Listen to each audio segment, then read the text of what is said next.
তোমাদের মুখে চাপা না থাকলে তোমাদেরকে কুত্তায় জিগাইতো না। সোজা বাংলা কথা, জীবনে অনেক বেহাইয়া মানুষ দেখছি, কিন্তু টাকলার মতো এত বেহাইয়া মানুষ আমি জীবনও দেখি নাই। এত নির্লজ্জ মানুষ কিভাবে হয়? মানুষ এতটা বেহাইয়া, এতটা শরম ছাড়া কিভাবে হতে পারে, এটাই আমি বুঝি না। তুফান সিনেমা মুক্তির আগে কি চাপা চুপা পিটাইলো টাকলায়, ছবি চলবো না, হ্যান ত্যান। তুফান সিনেমাকে বিভিন্ন ভাবে আটকানোর চেষ্টা করেছে এই টাকলায়, এবং টাকলার সাথে আরো কিছু লোক জড়িত আছে। তুফান সিনেমাকে এত চেষ্টা করলো, কিন্তু শেষ পর্যন্ত তুফানকে আটকে রাখতে পারলো না, শাকিব খানকে আটকিয়ে রাখতে পারলো না। এতগুলা মানুষ মিল্লা, এতগুলা লোক মিলে চেষ্টা করলো শাকিব খানকে আটকে রাখার জন্য, কিন্তু শাকিব খানের সাথে পারলো না। তুফান সিনেমা সেন্সর হয়ে সিনেমা হলে আসলোই, সিনেমা হলে আসলো তো আসলোই, বাকিটা হচ্ছে ইতিহাস। তুফান সিনেমার এমন ইতিহাস দেখার পরেও টাকলার চাপাবাজি থামতাছে না। টাকলার কথা টাকলায় বইলাই যাইতাছে, টাকলার চাপাবাজি টাকলায় পিড়িয়ে যাইতাছে। এত মানুষ এত কিছু বলতাছে, এত মানুষ এত পচাইতাছে, গালাগালি যে যেমনে পারতাছে টাকলাকে ধুয়ে দিতাছে, টাকলাকে পচাইতাছে। তারপরেও এই লোকটা শরম হলো না?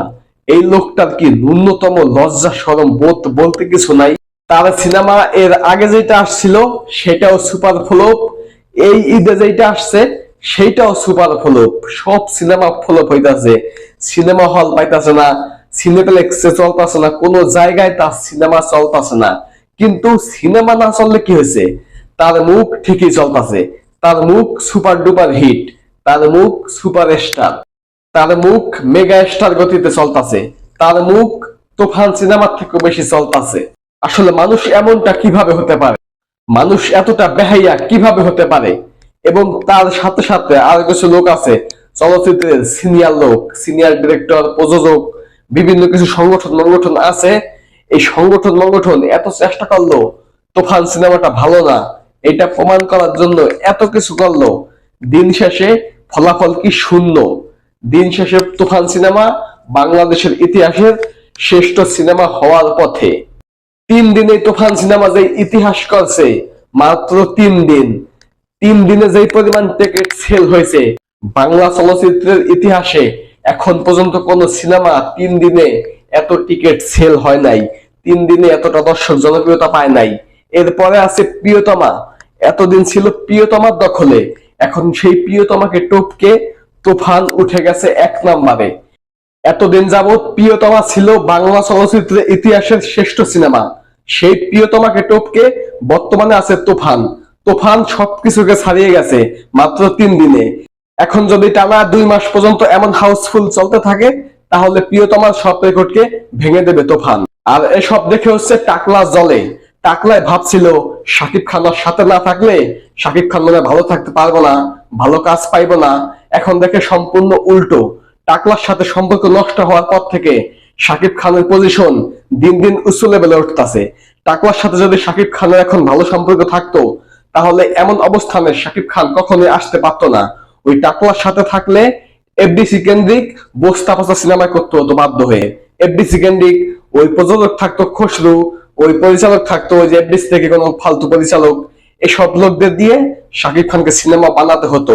এদের থেকে আলাদা হয়ে শাকিব খান এখন এমন ছবি করতেছে, যেই ছবি করার পর থেকে, অন্তত প্রিয়তমা ছবির পর থেকে শাকিব খানকে সবাই পছন্দ করে। পছন্দ না করলে অন্তত অপছন্দ করে না। আগে তো শাকিব খানকে পছন্দ না করলে সাথে একটা বাজে কথা বলতো, এখন অন্তত বাজে কথাটা বলে না। এখন সিনেপ্লেক্সের মতো জায়গায় শাকিব খানের সিনেমার টিকিট পাওয়া যায় না। সিনেপ্লেক্সে তো আর সাধারণ লোক যায় না, সব ভিআইপি লোক যায়, সেখানেও শাকিব খানের সিনেমার কোনো টিকিট নাই। শাকিব খানের এই সাফল্য শাকিব খানের একার ক্রেডিট, এখানে আর কারো হাত নাই। শাকিব খান এখন তুফানের গতিতে চলতেছে, চলবো। এরপরে দেখেন শাকিব খানের আরো বেশি ধামাকা আসতেছে। দরদ সিনেমা তুফানের থেকেও বেশি ধামাকা, ওটা পুরা প্যান ইন্ডিয়ান জুড়ে মুক্তি পাইব, ওইটাই আরো বেশি কাঁপাইব।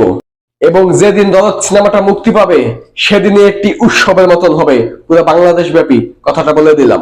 তো এত কিছু দেখেই, মূলত এত সাফল্য দেখেই, শাকিব খানের এত সাফল্য দেখেই এসব টাকলা মাকলাদের জলে, এসব ঝন্টু মন্টু যারা আছে, প্রযোজক সমিতিতে বা এই এফডিসিতে কিছু আগের কিছু নায়ক নায়িকা আছে, শিল্পী কলা কৌশলী আছে, তারা তো এখন কাজ পায় না। তারা যতটুকু কাজ করে বস্তা পচা কাজ করে, বস্তা পচা সিনেমা করে। তাদের সিনেমা কেউ এখন দেখে না, দেখে শুধু শাকিব খানের সিনেমাই বর্তমানে, এছাড়া বাংলা সিনেমা কেউ দেখে না। এই শাকিব খানের এই সাফল্য এরা মানতে পারে না, শাকিব খানের এই সাফল্য এরা সহ্য করতে পারে না। এদের সহ্য করার কোনো দরকার নাই, কারণ শাকিব খান এখন এফডিসিতে আসে না।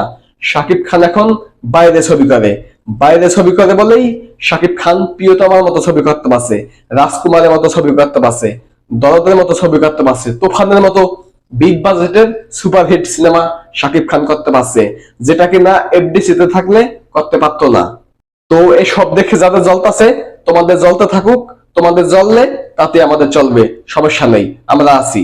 তোমরা কত চাপা পিটাইতে পারো, তোমাদের চাপার কত জোর আছে সেটা আমরাও দেখতে চাই। তোমরা চাপা পিটাই যাও, কতদিন যাবত কত বছর চাপা পিটাইতে পারো সেটা আমরা দেখবো। তোমরা এখানটা চাপা পিটাইবা, শাকিব খান এখান দিয়া তার অবস্থান আর উপরের লেভেলে নিব, আর তোমরা শুধু পিছনে পিছনে চাপাই পিটাইতে পারবা। চাপা ছাড়া তোমাদের সাথে কিছুই আর নাই। তোমাদের এখন কোনো চালান বঞ্জি নাই, তোমাদের একটাই চালান আছে, সেটা হচ্ছে তোমাদের মুখের চাপা। তোমাদের মুখে চাপা না থাকলে তোমাদেরকে কুত্তাও জিগাইতো না, সোজা বাংলা কথা। তো ধন্যবাদ সকলকে সম্পূর্ণ ভিডিওটি দেখার জন্য। ভিডিওটিকে সবাই বেশি বেশি করে শেয়ার করে দিবেন। ধন্যবাদ সকলকেই। আসসালামু আলাইকুম।